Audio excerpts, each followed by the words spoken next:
that asked a big question.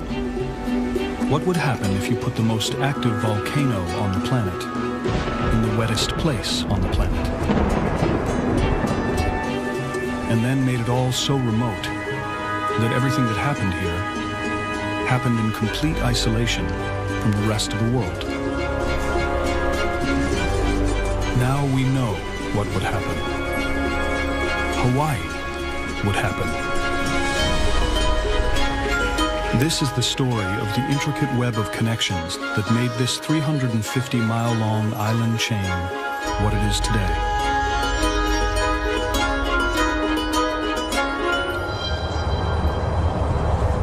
Thousands of miles from the nearest land, in the middle of the Pacific Ocean, almost 1 million years ago, the youngest of the Hawaiian Islands, called Hawaii, or the Big Island, was busy being born. But not up here. Down here. More than 3 miles below the Pacific Ocean, there's a point of weakness in the Earth's crust, known as a hot spot.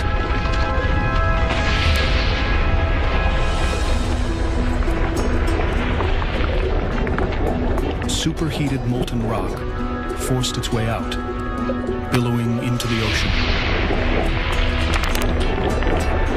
where it instantly cooled and hardened.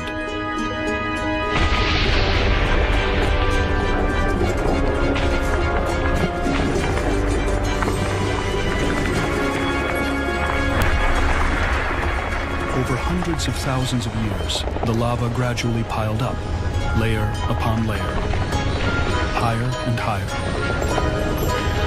Measured from the sea floor, the Big Island of Hawaii is 4,500 feet taller than Everest.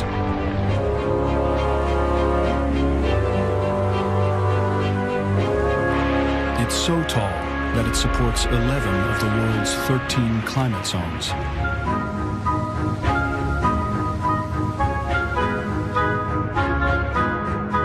Despite being in the tropics, its peaks are capped with snow. And the Big Island is still growing because the ancient hotspot below it is still active.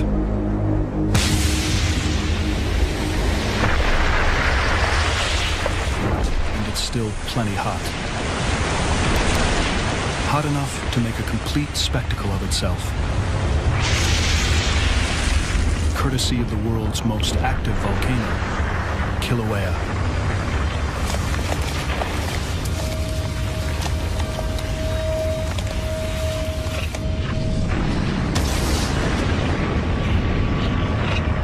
Kilauea produces enough lava to pave 20 miles of 2-lane highway every day.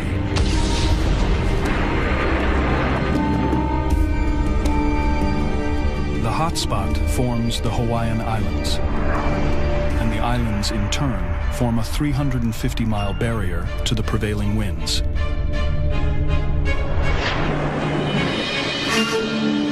The trade winds, to be precise. The trade winds blow east to west near the equator, meeting no obstacle for hundreds of miles, until they reach the Hawaiian Islands, which sit directly in their path.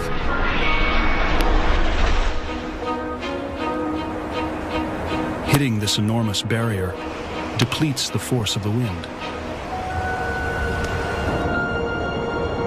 and leaves a trail of calmer air to the west of the islands. In 2001, NASA scientists discovered that this wind trail extends not just a mile or two, but for nearly 2,000 miles, 10 times longer than any other wind trail on Earth.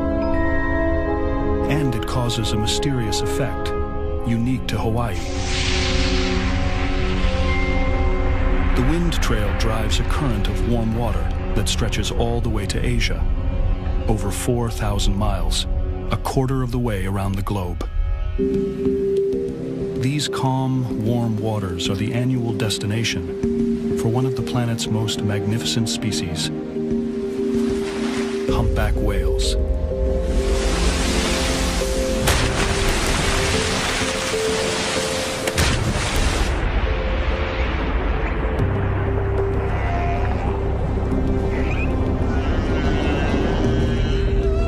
Each winter, more of these gentle giants gather off the western coasts of Hawaii than anywhere else in the Pacific.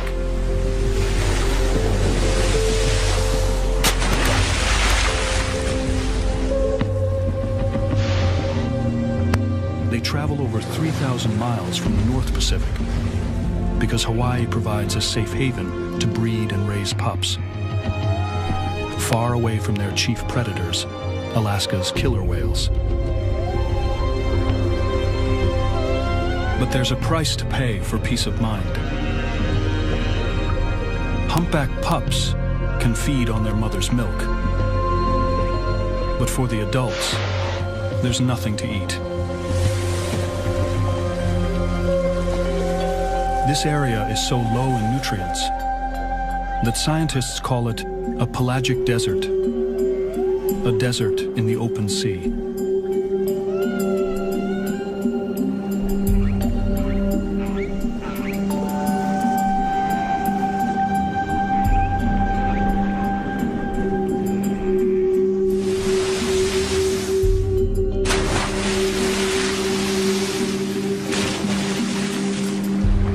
Strange as it may seem, it's actually the lack of nutrients that makes Hawaii's abundant marine life possible.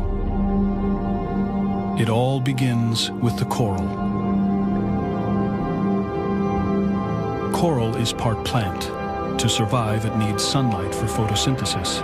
It needs clear water. If the ocean here were rich in nutrients, algae would breed, clouding the water, starving the coral of light.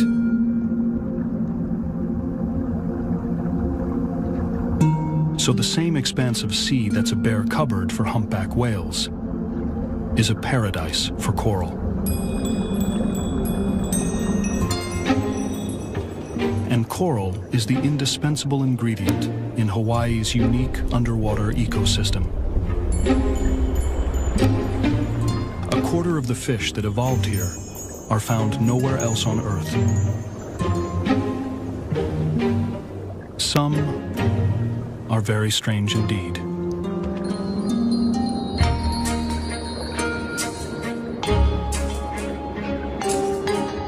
To catch their prey, these Hawaiian garden eels disguise themselves as grass.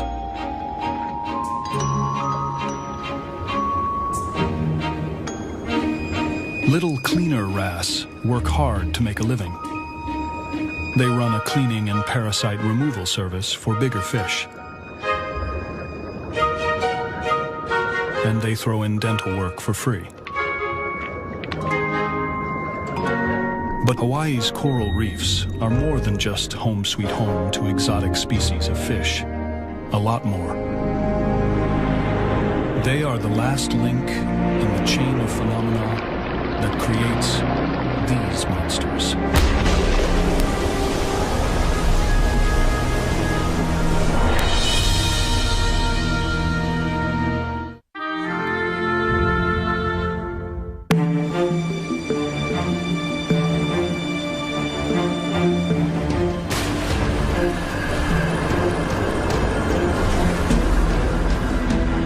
It's a simple fact of life in Hawaii.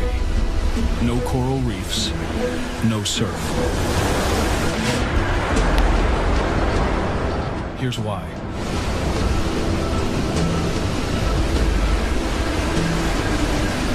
The reefs are the surprise ending in a long saga that begins with powerful storms in Australia to the south and Alaska to the north. These tempests drive waves across vast distances toward Hawaii.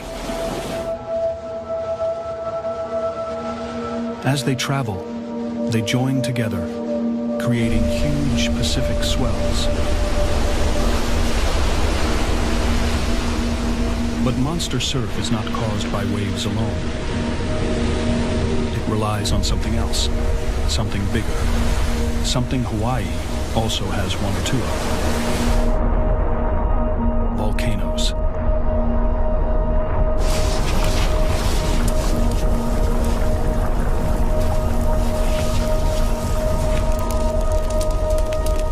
The runny lava that builds the Hawaiian Islands, called pahoehoe, spreads out and forms gentle slopes as it solidifies.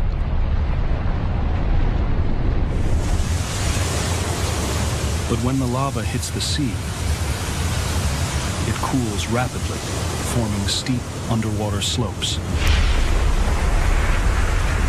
It's this hard fact that the waves come up against. When one of those gigantic Pacific swells crashes into these steep Hawaiian lava slopes, it gets pushed upwards, driving the wave higher and higher.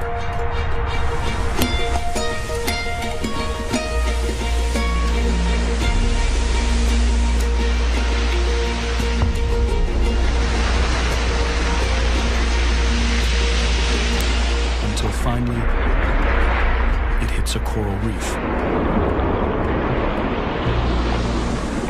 The reef puts the brakes on the water below, but the water above powers on.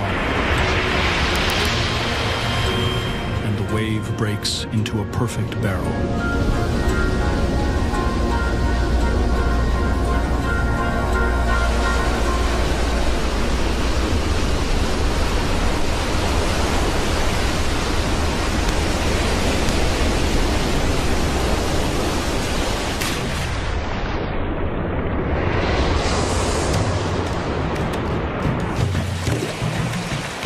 Hundreds of years ago, in dugout canoes like these, Hawaiian fishermen would speed their journey home by catching a big wave back to shore.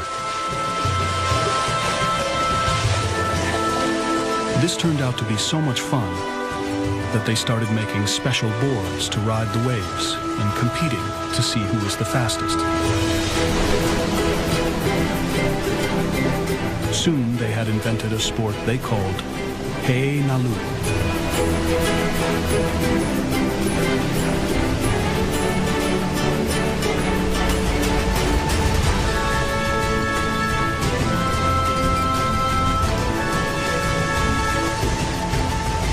But there would have been no Hawaiians to invent surfing, if not for some help from a most unlikely character. A bird, the Pacific golden plover. Every winter, these birds migrate from the South Pacific to their breeding grounds in the Arctic, pausing in Hawaii for a pit stop. Just 1,400 years ago, the Hawaiian Islands were uninhabited, undisturbed, undiscovered, a good place to take a breather. The golden plovers set off from south to north as usual. At this time, they were being watched by South Pacific Islanders, the Polynesians. The Polynesians had colonized many South Sea islands, spread over thousands of miles from Tonga to New Zealand. They were fearless seafarers and master navigators who were always looking for new territory. When the plovers flew overhead, the Polynesians suspected the birds might be heading for islands they hadn't yet explored. So they followed the flock into the wild waters of the North Pacific.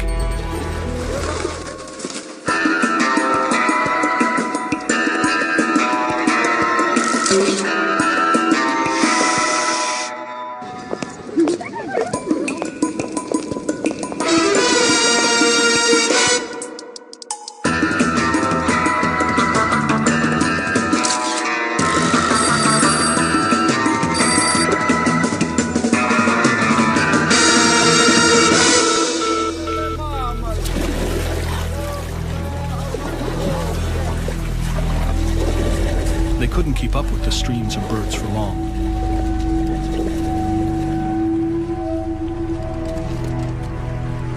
So each year, they would wait at the same place they'd lost sight of the birds the year before, and pick up the chase when the plovers passed overhead.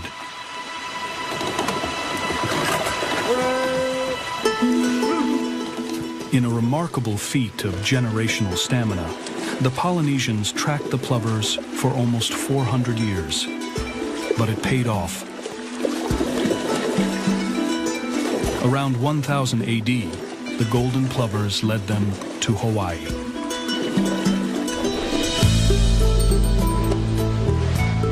For the seafarers who first laid eyes on it, Hawaii must have been an awe-inspiring sight.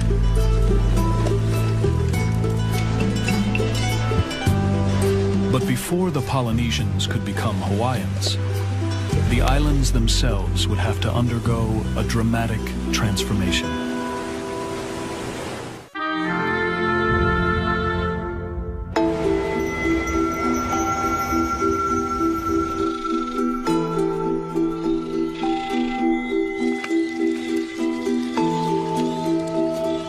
The Polynesians had discovered Hawaii, but if they were going to settle there, they'd have to find some basic necessities. Fresh water was no problem. It was abundant on the islands, and although there were no large mammals 1,000 years ago, the place teemed with fish and birds. But one vital piece of the nutrition puzzle was missing: carbohydrates.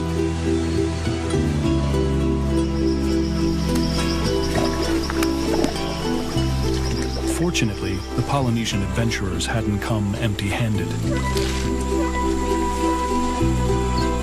They'd brought an old and trusted friend from their home islands, the taro plant.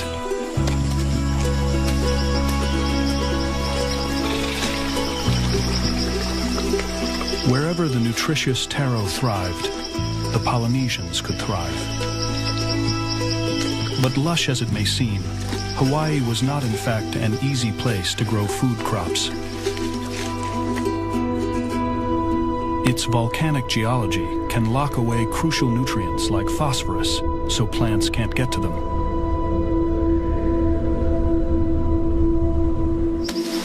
Luckily, Hawaii's lava landscape presented not only the problem, but the solution.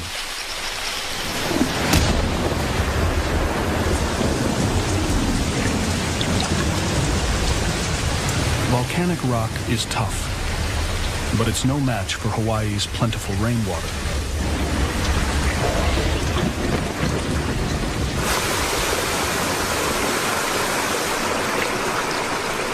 More than 22 billion gallons can wash over the islands every day, leaching nutrients from rock and organic matter along the way.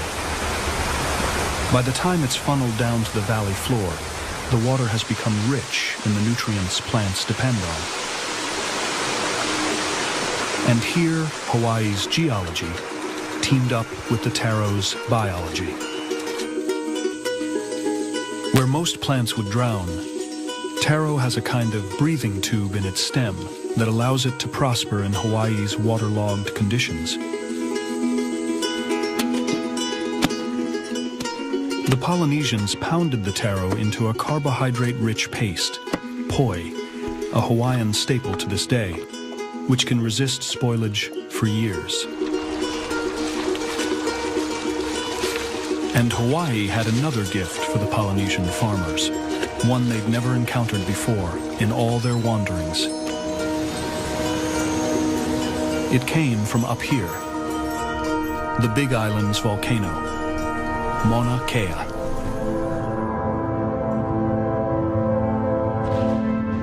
"20,000 years before the first human walked on Hawaii, the Earth's orbit around the sun changed, shifting the tilt of the planet by 2 degrees. The planet was plunged into an ice age. The sudden big freeze created an ice cap right on top of Mauna Kea, which proved to be a very lucky thing for the Polynesians. Lava erupting under the ice cap cooled much faster than it ordinarily does. The quick chill produced a super hard rock called Hawaiite.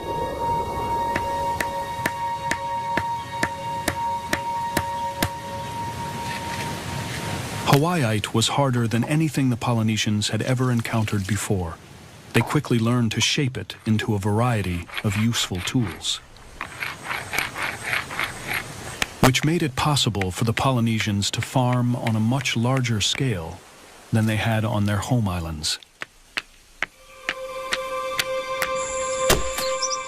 They made sharp axes to clear land and build complex irrigation systems.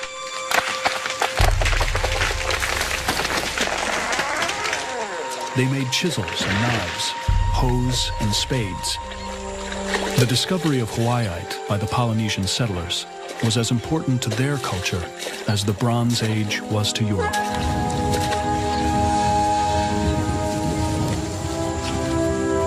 It transformed Hawaii's landscape in ways that can still be seen today. Polynesians became Hawaiians.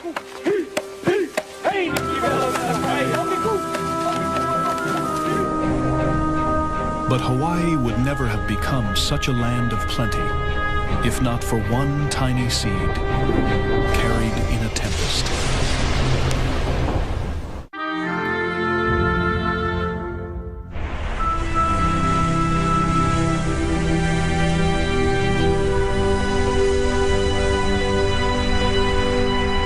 When the Hawaiian Islands first emerged from the Pacific, they were virtually lifeless, a blank slate on which nature could write whatever she wished.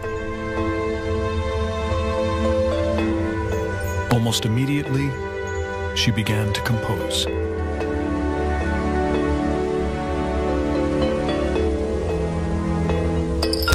The first obstacle to overcome was the island's sheer remoteness. Separated from the nearest continent by thousands of miles of ocean, the odds were stacked against any life reaching here at all. But life somehow managed to beat the odds. The first to do it were plants. They owe their whole existence on Hawaii to the weather.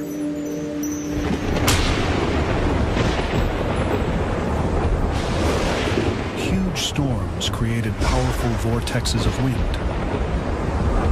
These sucked tiny seeds high into the air from lands all around the Pacific, carried them thousands of miles on the jet stream, and finally dropped them onto the virgin ground of Hawaii. Most of these seeds died on arrival. There was no soil here, and few nutrients. It was a tough neighborhood. But one colonist survived where all others had failed, by adapting to Hawaii's barren landscape. The Ahia Lehua. Unique to Hawaii, the secret to its success is rooted in the lava, literally. Because the Ahia Lehua doesn't need soil to grow. Its roots have evolved to find nutrients in the most hostile environments. Even in the maze of dank tunnels that riddle the underground landscape of Hawaii. Tunnels that are only here because of a remarkable volcanic phenomenon.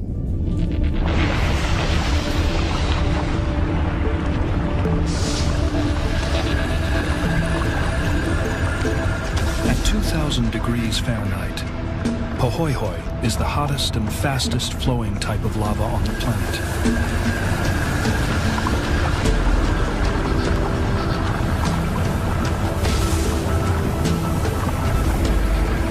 Like cooling oatmeal, it quickly forms a skin when exposed to air.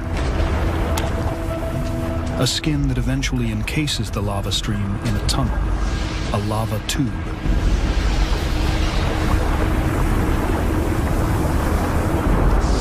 When the flow stops, the tubes empty and remain hollow. The last ripples of the lava flow harden in the lava tube floor, and the final molten gasps hang from the roof in formations called lava sickles. Water that seeps into the lava tubes is slow to dry out. Of all the plants on Hawaii, only the ahia lahua's roots penetrate so deeply they can take advantage of this underground moisture.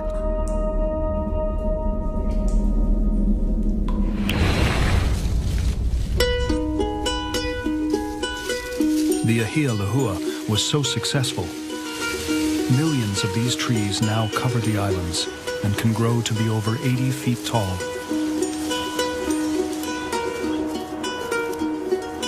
Found nowhere else on Earth, they made all the difference here in Hawaii.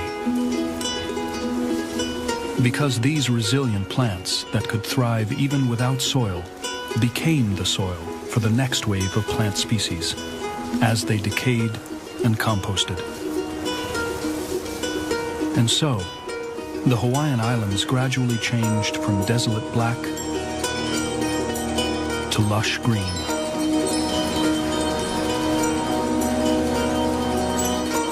And Hawaii's now abundant plant life attracted the next wave of immigrants who flew here under their own steam.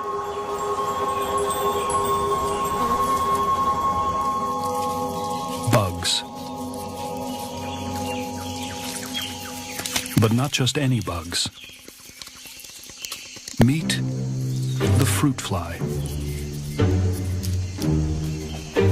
Now, everyone knows that Hawaii is the place for hot-blooded young lovers, and flies are no exception. A little rough stuff between the guys competing for the gals.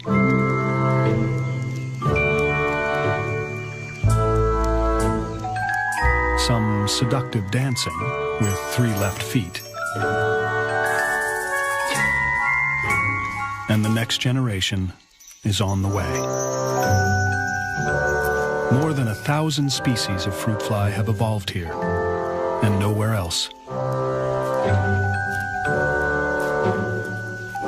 Scientists studying their DNA were astonished to discover that every one of them is descended from a single pregnant female, the Eve of Hawaiian fruit flies. For a time, these insects had a free pass on Hawaii.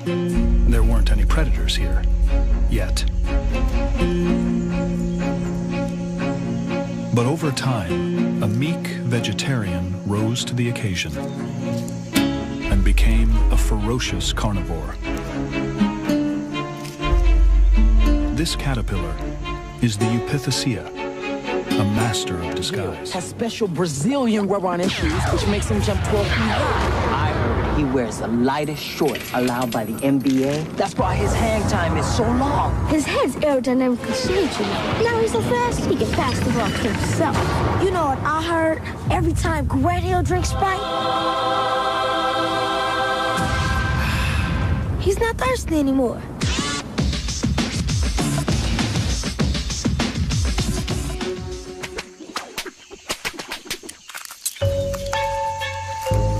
Hundreds of species of Eupithecia exist all over the world, but Hawaii is the only place where they eat meat.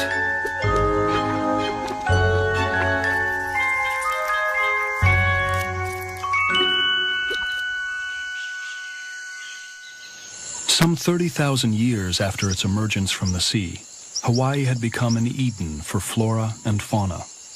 Well, at least for those that didn't mind being just a little flexible. Among the first feathered settlers, Hawaiian honey creepers evolved from a single species of finch, a flock of rose finches that happened to arrive in Hawaii from Eurasia. With no competition from other land birds, they blossomed into many different species, each specially adapted to eat the foods Hawaii had in abundance. This honey creeper behaves like a woodpecker, pecking for insects.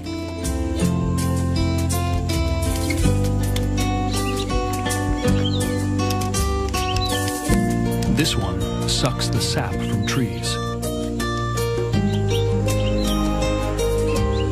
And some have developed unusual beaks adapted to fit very particular kinds of Hawaiian flowers.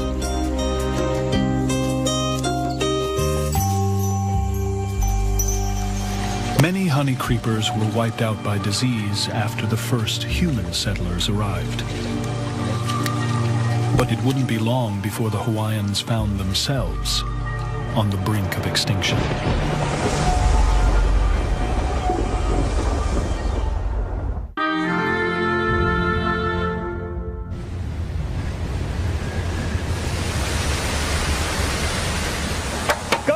The ancient Hawaiian festival of Thanksgiving, Makahiki, celebrated a successful harvest and honored the local fertility god, Lono.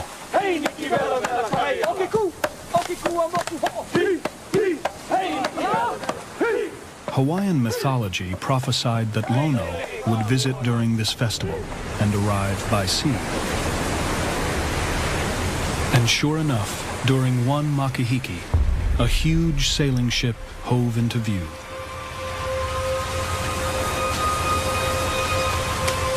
The Hawaiians were sure it was Lono. In fact, it was the famed British explorer, Captain James Cook.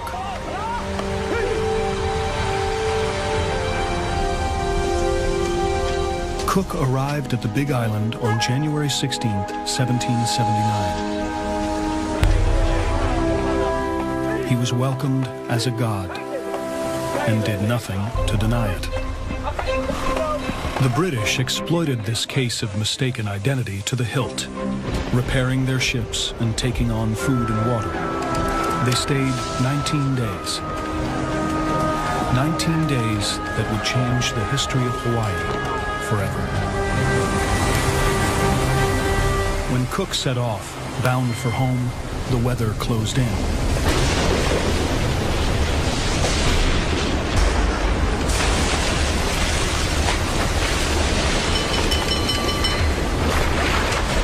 Only 5 days out, he was driven back to the shelter of the islands.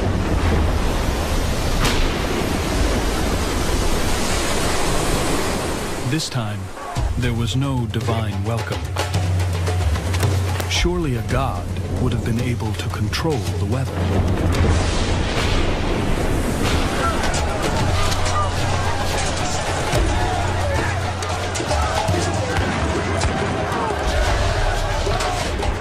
When the dust settled, Captain Cook was dead.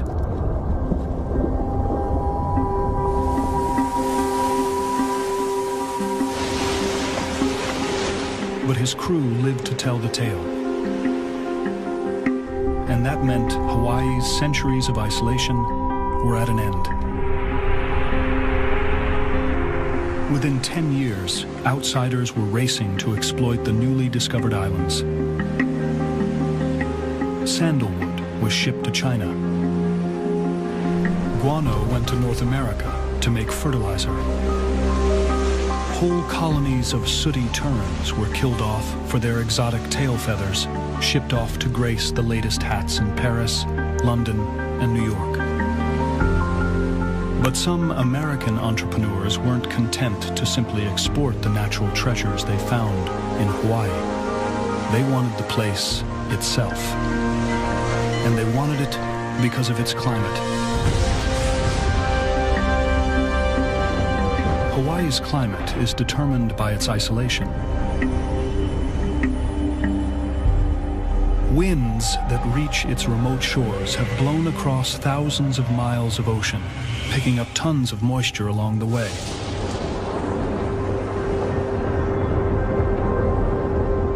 When the winds hit the islands, the air rises, cools, and releases its water. Over 450 inches of rain can fall on this side of the island of Kauai every year, making it the wettest place on Earth.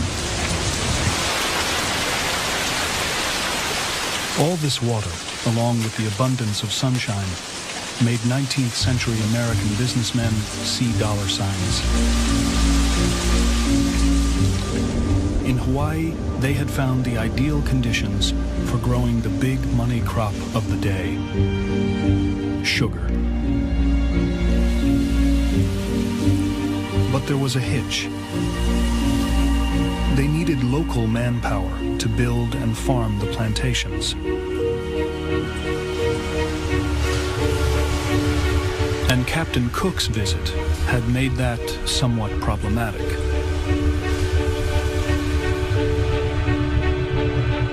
Because the British had brought ashore diseases that the Hawaiians had never encountered before, and to which they had no immunity. It only took a century for illnesses like mumps and cholera to reduce the population of native Hawaiians by 90%, from some 400,000 to just 40,000.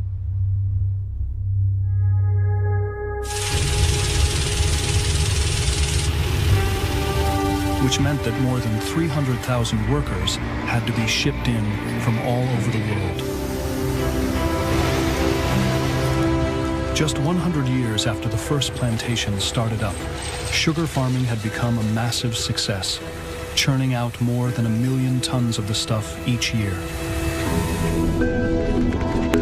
So a chance encounter with a British explorer back in the 18th century explains why today Hawaii is home to Chinese, Japanese, Vietnamese, Portuguese, and Filipinos. The Hawaiian Islands are one of the most ethnically diverse places on Earth.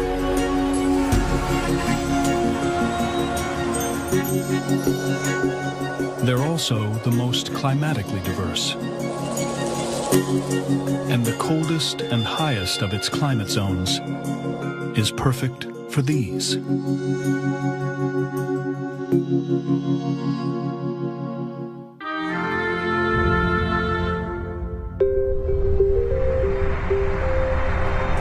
From space, the human footprint shines brightly, maybe a little too brightly.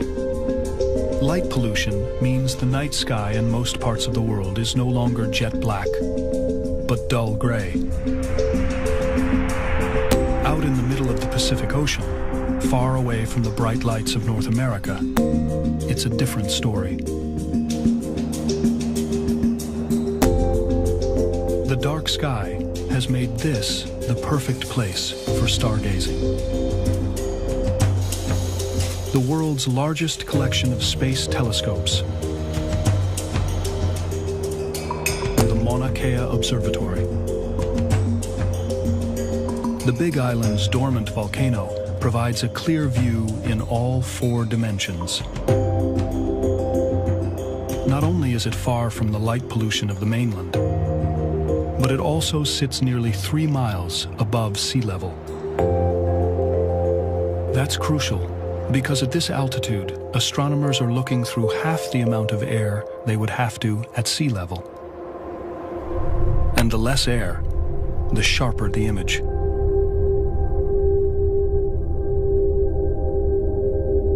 Hawaii's telescopes have helped us to discover moons of Jupiter and Saturn that we never knew existed.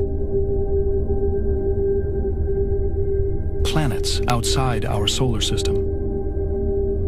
And even entire galaxies that had never been seen before.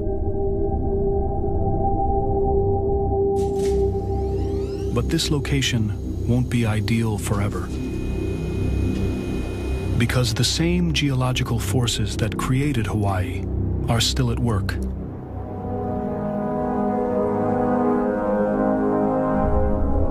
The entire Pacific Plate is moving. 4 inches every year. And as it travels, it takes the Hawaiian Islands right along with it. as if they were on an enormous conveyor belt. As they head north and are pulled off the Hawaiian hotspot, they will sink under their own weight back into the Earth's crust.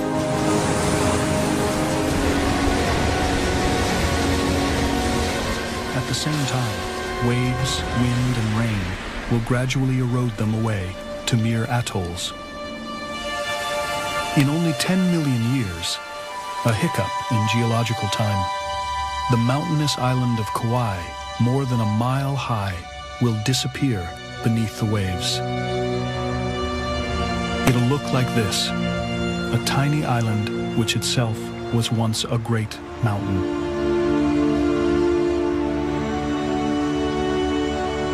The Hawaiian Islands may look as though they've been there forever, but the islands we see today are only the latest in a chain that has been built and eroded away many times over the last 82 million years.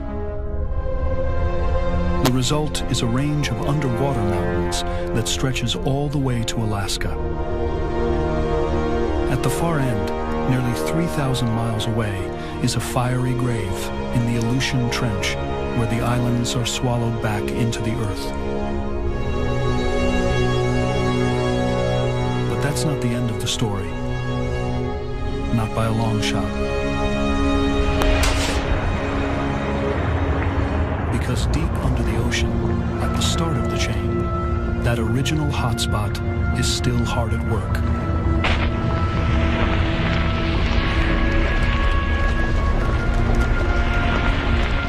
Building a new island. Loihi.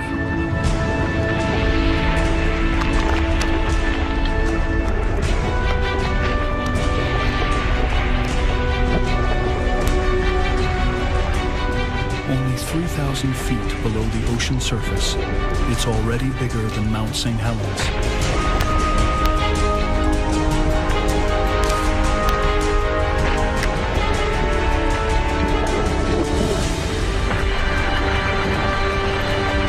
In 10,000 years, Loihi will emerge from the Pacific. A blank sheet on which nature once again can compose her ancient tale.